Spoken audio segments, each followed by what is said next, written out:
Que eso solo se vivía en tiempos del conflicto armado, vivir bajo un régimen de excepción. Bueno, la postura, nosotros siempre hemos sido coherentes y siempre hemos sido congruentes con respecto a la figura del régimen de excepción.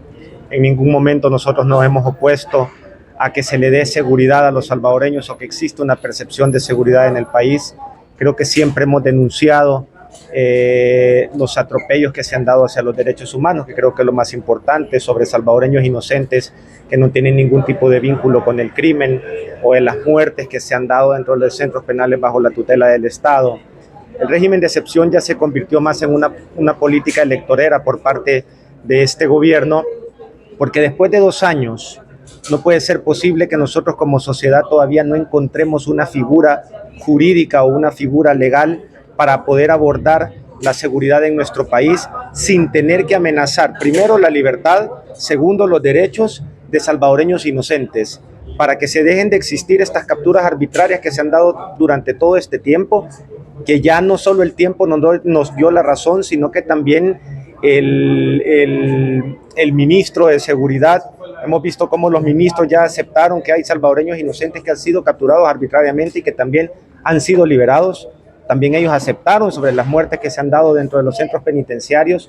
Yo creo que más salvadoreños inocentes no pueden seguir pagando bajo la desproporcionalidad de esta figura. Nosotros siempre lo hemos denunciado, siempre hemos sido coherentes, no hemos apoyado la medida del régimen de excepción, pero sí hemos apoyado cualquier otra medida que vaya encaminada a darle seguridad a los salvadoreños. Pero hay inocentes y culpables. Totalmente. Yo creo que eso es sentido común el que se puede tener cuando uno persigue el delito con una medida tan desproporcionada. Lastimosamente han tenido que pagar inocentes, y como Estado nosotros no podemos venir a tener que hacer que inocentes paguen por delitos que ni siquiera han cometido, y eso se cataloga como delitos de lesa humanidad. ¿Y alguna medida de régimen de excepción ha ayudado a las casas que han usurpado los mareros? Yo creo que todos podemos a estas alturas sacar conclusiones de la medida del régimen de excepción, de las cosas positivas que ha podido tener, pero también de las cosas negativas que ha podido tener. Y yo creo que las cosas negativas no tienen por qué seguir teniéndose en este momento, porque a estas alturas de la vida yo creo que el gobierno tiene toda la capacidad, todas las herramientas y tiene también todo el aparato del Estado al servicio de la población, y no es posible que a estas alturas todavía se siga metiendo gente inocente o se sigan dando muertes dentro de los centros penales. Diputado, en otro tema nos gustaría conocer su valoración sobre este primer fin de semana con voto remoto desde el exterior. ¿Qué conclusiones se pueden sacar? A ver, siempre es importante recalcar algo. Los salvadoreños han tenido el derecho y tienen el derecho de votar o ejercer el sufragio desde el exterior desde el 2009. Es necesario que los salvadoreños participen, es un derecho fundamental de ellos el ejercer el sufragio. Hemos visto también que se ha estado desarrollando el voto en el exterior remoto por internet, esperando que se cumplan las condiciones necesarias para garantizar la transparencia del ejercicio del sufragio para los salvadoreños y para dar mejores garantías a este proceso, porque aquí solo hay 2 vías.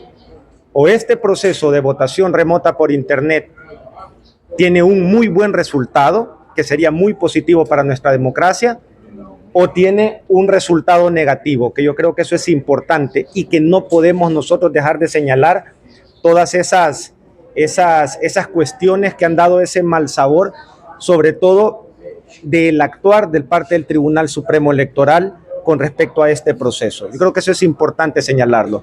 Esperaremos que se cumpla con lo establecido en la ley, que se cumplan con las auditorías, que se respete el derecho al sufragio de los salvadoreños, que eso es lo más importante. En su caso, hay una cifra récord ya ¿Perdón? Hay una cifra récord ya de votos para las presidenciales, porque antes, como ha sido de forma postal, eran 7.000, ahora ya van más de 50.000 votos. ¿Cuál es su valoración y si hay confianza? La valoración pues es clara. Al acercar y al facilitar el ejercicio del sufragio a los salvadoreños en el exterior, pues claramente vamos a tener mayor participación, también por el aparato de propaganda volcado del Estado hacia esta figura, o sea, esta medida. Obviamente se iba a tener mayor participación. La apuesta del gobierno es hacia el voto en el exterior, que si hay confianza. Yo creo que durante mucho tiempo nosotros hemos denunciado la desigualdad que existe ante la ley en este tipo de situaciones. Por ejemplo, Estos salvadoreños tienen un mes para ejercer el sufragio, mientras los salvadoreños que estamos aquí en el país solo vamos a tener un día, lo que nos da la jornada laboral. De ahí estamos viendo cómo otras situaciones pues favorecen a este grupo de personas en el exterior, mientras que los salvadoreños que estamos aquí en El Salvador pues tenemos otro tipo de condiciones. Hemos visto también cómo no se han respetado por parte del Tribunal Supremo Electoral las partes del contrato establecidas con las empresas que iban a llevar pues este tipo de proceso. Eso genera un poco de desconfianza también. El tema de las auditorías también genera desconfianza porque no hemos visto esa claridad por parte de esta institución para poder dar certeza al proceso que se está viviendo actualmente. Esperaríamos que el tribunal abra las puertas y dé las facilidades hacia la fiscalización y la vigilancia. Yo creo que eso es lo más importante, que nos pueda garantizar que este proceso se desarrolle de la mejor manera. Todos los salvadoreños están en la libertad de poder saber cómo se desarrolla este proceso electoral y todos los salvadoreños tenemos que estar pendientes y vigilantes sobre cómo se desarrolla también. Sin embargo, el magistrado Noel Orellana hablaba que hay una diferencia entre el 2009 al 2024, se ha multiplicado el voto.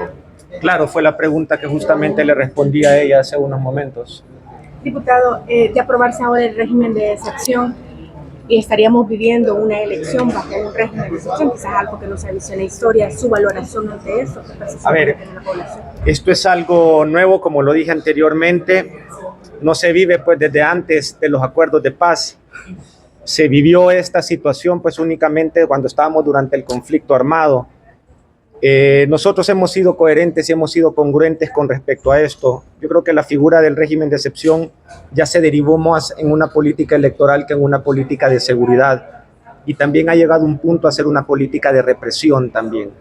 Eso es algo importante. El temor es latente dentro de nuestro país hacia la aplicación indiscriminada de esta medida en contra de salvadoreños inocentes que no tienen ningún tipo de vínculo con el crimen. Eso es algo que vamos a tener que vivir como sociedad, lastimosamente, pero siempre alzando la voz con respecto a esas arbitrariedades que se han dado durante todo este proceso. Pero ¿qué dice la población, César, al respecto? La población dice que hay municipios y cantones tranquilos por este régimen. No, totalmente. Si es que eso nosotros lo podemos comprobar con la percepción de seguridad. Hay realidades que no se pueden negar. Hay una realidad que no se puede negar, que es la percepción de seguridad, pero hay otra realidad que tampoco podemos negar, es que hay inocentes que han sido arbitrariamente metidos a los centros penitenciarios. Tampoco podemos negar la realidad de que hay salvadoreños que han sido brutalmente asesinados dentro de los centros penitenciarios bajo la tutela del Estado. Esa es una realidad que se llaman delitos de lesa humanidad. Entonces, si nosotros ponemos en la balanza estas realidades, mi estimado Guillermo, podemos vivir y podemos concluir que hay cosas positivas, sí, pero también hay cosas negativas. Lo importante aquí es que nosotros sepamos denunciar esas realidades y siendo imparciales a la hora de ejercer nuestras opiniones.